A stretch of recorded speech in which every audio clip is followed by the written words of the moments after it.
কিছু কিছু ইনফরমেশন হয়তো গ্যাপ থাকতে পারে। এই বিষয়টা আসলে ডার্কে ছিলাম। আপনার এই চরম বিশৃঙ্খলার লস অ্যাঞ্জেলেসে যে ঘটনা ঘটছে, এটা লস অ্যাঞ্জেলেস কমিউনিটি মনে করে কি যে তাদের জন্য একটা বদনাম, যে বহির্বিশ্বে একটা প্রবলেম হয়েছে যে বাইরে থেকে লোক আসছে এবং তারা নাকি আতিথেয়তা পায়নি। আচ্ছা, তাই জন্য তাহলে আমি পত্রিকার কতগুলো উদ্ধৃতি দিয়ে আপনার বলি, সেইভাবে আপনি একটা একটা করে জবাব দেন। একটু বলতে চাই, লস অ্যাঞ্জেলেস কমিউনিটির তো সেই অধিকারই নাই, কারণ তারাই তো সারা বছর এই অনুষ্ঠানটা যেন ধ্বংস চেষ্টা করেছে, তখন তো কেউ এগিয়ে আসে নাই।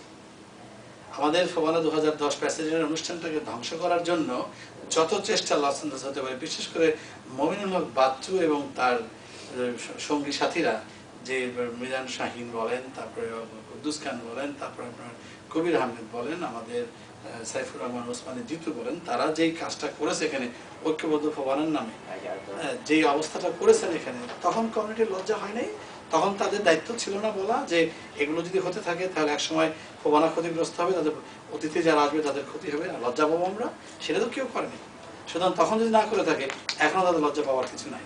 তবু আমি স্পেসিফিক্যালি বলতে চাই যে কি বিশৃঙ্খলা হয়েছে আমাদের। প্রথমে 1 নম্বরে আসি যে বৃহস্পতিবার থেকে শুরু হলো, ধরেন না শুক্রবার শুরু হয়েছে, না বৃহস্পতিবার থেকে লোক আসা শুরু করলো, তখন থেকে বৃহস্পতিবারে মানুষজন বুঝতে পারলো কি যে একটা সমস্যা হচ্ছে।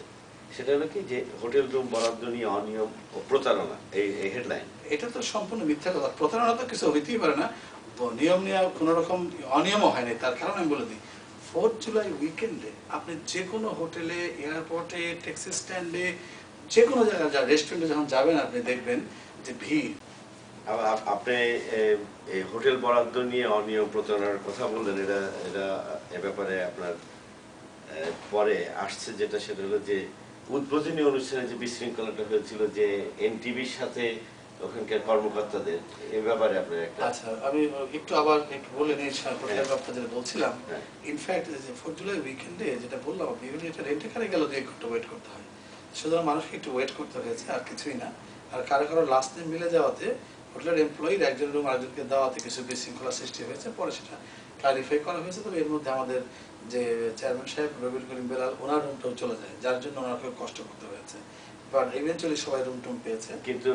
কিন্তু শিল্পী ও অতিথিরা যে অনাহারে অর্ধাহারে ছিলেন, এই ব্যাপারেও তো অভিযোগ করেছে। এটা সম্পূর্ণ মিথ্যে কথা। তবে আপনার যেটা ঘটছে এখানে, খাবারের দায়িত্বটা কিন্তু সরাসরি আমরা নেইও নেই। আমাদের এখানে একটা আমরা বাই আউট করে $15,000 পে করে আমরা একটা কোম্পানিকে দিয়েছিলাম, সেই কোম্পানিটা ফেল করেছে। ফেল করার পরে আমরা বিভিন্ন অন্য জায়গাতে বিকল্প খাবার এনে খাবার দেওয়ার ব্যবস্থা করার চেষ্টা করেছি, কিন্তু লিগালি পলিসির কারণে সেটা আপনি বাইরের খাবার অ্যালাউ করে না। সেই জন্য আমরা ভিকটিম হয়েছে। সে ব্যাপারে যদি কোনো শিল্পীর কষ্ট হয়ে থাকে আমরা দুঃখিত। তবে বিশেষ করে আমাদের কনসাল জেনারেল অফিসের পক্ষ থেকে, মিশন অফিস থেকে আমাদের মন্ত্রী মহোদয় এবং আরও 2জন ডিগনিটারিজদেরকে তারা যথেষ্ট সেবা করেছেন, খাবার দাবার ইত্যাদি সব কিছু দিয়ে ওনারা ওখানে থেকে দেখেছেন। আর আমাদেরও যারা অফিসার ছিলেন আমাদের হোস্ট কমিটির, তারাও আপ্রাণ চেষ্টা করেছেন। তারপরে তো কারো কারো কষ্ট হয়েছে, যেটা আমরাও শিক্ষা। আমি মনে করি বাংলাদেশি শিল্পী হিসাবে এবং আমাদের সঙ্গী হিসাবে ফোবানা আমাদের জাতীয় দায়িত্ব, সেই হিসেবে এইটার ব্যাপারে আমাদের প্রতি সহমর্মী হওয়া উচিত, আমাদের সম্বন্ধে নেগেটিভলি কিছু না লিখে, কারণ আমাদের ইচ্ছাকৃত কোনো সমস্যার সমাধান। উদ্বোধনী অনুষ্ঠানে যে বিশৃঙ্খলাটা হয়েছে এনটিভি এবং আপনার টেকনিক্যাল লোকদের সাথে, এবং সেটা মন্ত্রীর সামনে হওয়াতে আরো একটা পুলিশ ডাকাডাকি হয়েছে। ওকে, এত বড় অনুষ্ঠান আমাদের বাংলাদেশিদের যে কোনো কিছু, সংসদের অধিবেশন থেকে আরম্ভ করে এমন কোনো জায়গা নাই যেখানে বিশৃঙ্খলা না হয়। কারণ এখানে একটি লোকের ব্যাপার না, কিন্তু বহু লোকের ব্যাপার। এনটিভির সাথে যে সমস্যাটা হয়েছে, এটাতে এনটিভিরও দোষ না, আর যাদের সাথে হয়েছে তাদেরও দোষ না। আমাদের ফোবানার সবসময় কোনো না কোনো টেলিভিশন মিডিয়া থাকে টেলিকাস্ট করে, যেটা এনটিভি গতবার করেছে হিউস্টনে, এবার আমাদের এখানে করবে। আর আমাদের পোস্ট কমিটির পক্ষ থেকে আমরা একজন আর্কাইভ করার জন্য একটা ক্যামেরা ক্রুকে আমরা দায়িত্ব দিয়েছিলাম। এখন ওই ক্রুর সাথে এনটিভির ইকুইপমেন্ট এবং টেকনোলজিক্যাল কোঅপারেশন না থাকার কারণে তাদের মধ্যে ভুল বোঝাবুঝি হয়, এবং এক পর্যায়ে রাগারাগি করে দুই একটা উচ্চবাচ্য চিল্লাচিল্লি হওয়ার পরে সমস্যা সৃষ্টি হতে থাকে, কিন্তু সমস্যা সৃষ্টি হয়েছে বলে আমি বলবো না। তখন আমরা এটাকে সমাধান করার জন্য ওখানে সিকিউরিটি গার্ড যারা ছিলেন তাদেরকে ডেকেছে, সিকিউরিটি গার্ড আবার পুলিশকে ডেকেছে, আর পুলিশ হলো পিস অফিসার, শান্তি রক্ষার জন্য তারা এসছে। এখানে আর তো কোনো কিছু হয়নি। শিল্পীদের পারিশ্রমিক নিয়ে প্রতারণা হয়েছে বলছে। শিল্পীদের পারিশ্রমিক নিয়ে প্রতারণা যদি কেউ বলে থাকে, এটা মিথ্যা কথা। এগুলি যারা বলেছে তারা অসভ্য। কারণ আপনি শিল্পীদের জিজ্ঞেস করেন কোনো শিল্পী আছে কিনা তাদের পেমেন্ট করা হয়নি। একমাত্র নিউ ইয়র্কের 8 জন মিউজিশিয়ান আসছিল, তাদের কাছ থেকে আমরা সময় চেয়েছি, তাদেরকে আমরা পে করছি, তাদের সাথে আমাদের অ্যারেঞ্জমেন্ট। যে মেনুটা দিয়েছিলেন শিল্পীদের সেই মেনু হয়নি এবং অনেকে এসছে তারা প্রোগ্রামও করেনি অর্থের জন্য, যেমন আপনার কনক চাপা, হৃদয় খান। ওকে, হৃদয় খানের ব্যাপারটা অর্থের জন্য না। হৃদয় খান যেই টাইমে তাকে স্কেজুল দেওয়া হয়েছিল সে টাইমলি রিপোর্ট করে নাই, লেট করে ফেলছে। রাত 12:30 সে রিপোর্ট করেছে, 12:30 আমাদের অনুষ্ঠান শেষ হয়ে যায় শনিবার, এই জন্য গান করতে পারে নাই। তবে তাকে রোববারে রিস্কেজুল করা হয়েছিল, কিন্তু রোববার তার নিউ ইয়র্কে প্রোগ্রাম থাকার কারণে সে সকালে ফ্লাইটে চলে গেছে। এটা টাকা পয়সার সাথে জড়িত না। কনক চাপা, কনক চাপার বিষয়টা একটু ডিফারেন্ট। কনক চাপাই আমাদের মোট 22 জন শিল্পীর মধ্যে 20 জন শিল্পী স্টেজে পারফর্ম করেছেন, তার মধ্যে বাংলাদেশ, ইন্ডিয়া এবং লন্ডনের 2 জন শিল্পী ছিলেন। এবং এই দুই বাংলার মধ্যে সর্ববিখ্যাত শিল্পী অজয় চক্রবর্তী, রেজনা চৌধুরী বন্যার মতো শিল্পীও এই ভবনে 2010 অনুষ্ঠান করেছেন।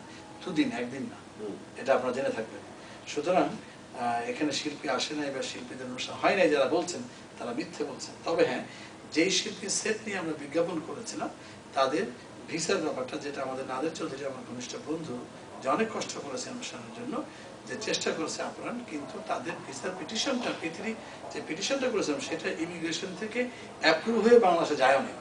সুতরাং ওখান থেকে কোনো শিল্পীরা আসতেও পারে না। তার পক্ষে এই ধরনের যে বদনাম পত্রপত্রিকা দিয়েছে, তো এটা একটা ভুয়া এবং বানোয়াট। এবং এই ধরনের পত্রপত্রিকা তো আমি যা দেখি যে ভুয়া বানোয়াট নিয়েই তো থাকে বেশিরভাগ ক্ষেত্রে। বিশেষ করে এবার 2010 ফোবানাকে নিয়ে ঠিকানা যে সমস্ত নিউজ টিউজ করেছে আগাগোড়া, এবং যে সমস্ত ইউটিউব বেরিয়েছে লস অ্যাঞ্জেলেস থেকে, আপনারও জানা আছে অনেক কিছু, এবং তার মধ্যে তো আমি কোনোদিন সত্য কিছু খুব একটা দেখিনি। সেই সূত্রে আমি বলবো তাদের এগুলি সমস্ত ট্র্যাশ। আর একটা কথা হচ্ছে, নাদের চৌধুরী যদি কোনো সুযোগ নেবে, কোথেকে নেবে, তার তো পিটিশনই অ্যাপ্রুভ হয়নি, বাংলাদেশে যায়ও তো নাই, ইমিগ্রেশন থেকেই তো এটা ডিনাই হয় নাই, কিন্তু এখানে আরো রিকোয়ারমেন্ট করে। 2010-এর ফোবানার সবচেয়ে বড় স্ক্যান্ডালটা হলো কি যে আদম ব্যবসা করেছে। এটার আপনি একটা ক্লারিফিকেশন জনগণের সামনে দেন। আমি নিজেও আদম ব্যবসা কি ভালো করে বুঝি না, যারা এগুলি বলে, এই সমস্ত অসভ্য শব্দ যারা ব্যবহার করে। কিন্তু আমি স্পষ্ট বলতে চাই যে যে সমস্ত শিল্পীদের নামে আমরা বিজ্ঞাপন করেছিলাম এবং তারা পৃথিবী পিটিশন অ্যাপ্রুভ না হতে আসতে পারলো না, এটা তো আমাদের দোষ না। আমি নিঃসন্দেহে আমাদের দর্শক ওটা তো শিল্পীর কথা বলছেন, সবার কথাই বলছি। সবচেয়ে মেন জিনিসটা হলো যে ট্রেড মিশন। আমি প্রত্যেকের কথাই বলছি যে শিল্পীরা যে আসতে পারলো না, এটা আমি আমাদের দর্শকদের পক্ষ থেকে সহমর্মিতা প্রকাশ করছি, আন্তরিকভাবে দুঃখিত যে তাদেরকে আমরা সেই শিল্পীদেরকে আমরা উপহার দিতে পারি নাই। তবে ওই শিল্পীদের না করলেও বাংলাদেশ, ভারতের বিখ্যাত আমরা 22 জন শিল্পীকে এনেছি, কিন্তু এটা তো সত্য। আচ্ছা, আর ট্রেড মিশনের ব্যাপারে, ট্রেড মিশন কিন্তু ফোবানা সেন্ট্রাল কমিটির অ্যাপ্রুভ বিষয় না। এটা আমরা নিজেরা, ফোবানাতে একটা ব্যাপারই আছে যে বাংলা বহির্বিশ্বে বাংলা সংস্কৃতি এবং বাংলাদেশের বাণিজ্যকে প্রচার করার একটা দায়িত্ব ফোবানার। সেই সূত্রে আমরা বাংলাদেশ একাডেমি অফ পারফর্মিং আর্টসের পক্ষ থেকে ট্রেড মিশন, ঢাকার যে আমেরিকান কনসার্ট অফিস আছে তাদের, এবং ইউএস স্টেট ডিপার্টমেন্ট যেটা আছে ক্যালিফোর্নিয়াতে, তাদের থেকে গাইডলাইন নিয়ে আমরা বাংলাদেশ থেকে যারা এক্সপোর্ট ওরিয়েন্টেড ব্যবসা অথবা যারা কুটির শিল্পকে বিদেশে প্রসার করতে চায় তাদেরকে আমরা ডেকেছিলাম। স্পষ্ট গাইডলাইন দেওয়া ছিল ওখানে যে $520 একটা বুথ তারা নিতে পারে, এবং তারা বাংলাদেশের 2 জন এজেন্ট ছিল, তাদেরকে আপনার এজেন্সির প্রসেসিং ফি দিয়ে তারা এখানে আসতে পারে। একদম পরিষ্কার বলা আছে যে $1000 বেশি হতে পারবে না। এটা আমরা